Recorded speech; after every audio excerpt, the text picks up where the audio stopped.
When Carver County Attorney Mark Metz announced last week that he was closing the investigation into Prince's death without charging anyone, it marked a significant failure that is all too typical. It wasn't a failure because Metz did not charge Dr. Michael T. Schulenberg, who treated Prince at the end of his life.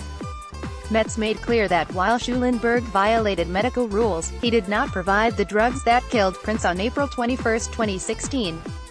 Rather, this outcome was a failure because the person or people who actually did provide the fentanyl-laced pills that caused the death were not identified, and the police have given up on that project.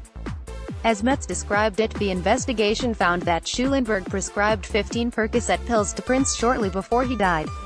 Percocet contains oxycodone, an opioid, along with the painkiller acetaminophen. It wasn't those pills that caused Prince's death though.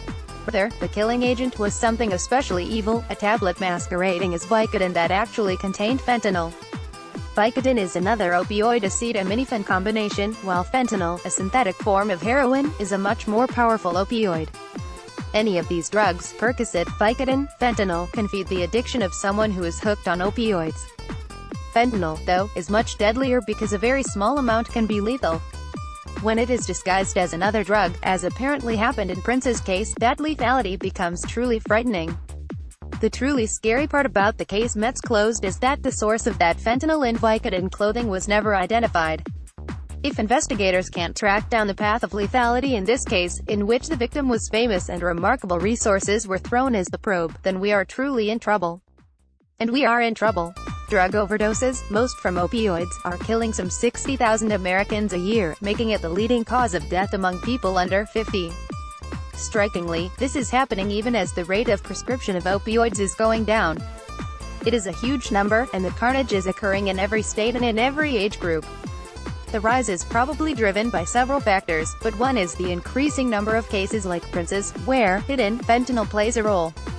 In a place and time where someone can manufacture, market and distribute pills that look exactly like Vicodin but contain deadly fentanyl, not to mention all the street heroin and even cocaine now carrying substantial doses of fentanyl, what can we do? First of all, the answer won't be to go hard after users or small-time dealers with harsh sentences. We tried a war on drugs based on those tactics, and drugs won. The futility of the Prince investigation, too, shows the dead-end nature of that road. Instead, we need to look below and above that level, that is, we should focus on reducing demand for opioids by Americans while engaging law enforcement with the problem of determining how fentanyl is manufactured and how it gets into and around the country at wholesale. To do either of those things there must be national leadership. President Donald Trump has paid lip service to the problem, certainly, and convened an opioid commission that one member labeled sham. Within the Justice Department, though, Attorney General Jeff Sessions has announced some worthwhile measures. Most recently, he set out a project to take on pharmaceutical companies by setting quotas on the amount of opioids they could produce. Less helpfully, he hopes to use the death penalty to supposedly deter some illegal opioid dealers. The President and Congress should choose a strong, capable, nationally known leader from the political mainstream to lead this fight, then give him or her the money to do it. This is not a job for Jared Kushner or Kellyanne Conway, two of the people previously tasked with the role. It requires that level of attention not because Prince died but because almost all of us know someone, or several people, who have been damaged, sometimes beyond repair, by opioid addiction. It deserves that attention because families and communities are being ruined. If a terrorist killed 60,000 Americans this year, we would find focus. We should do the same with this lethal threat.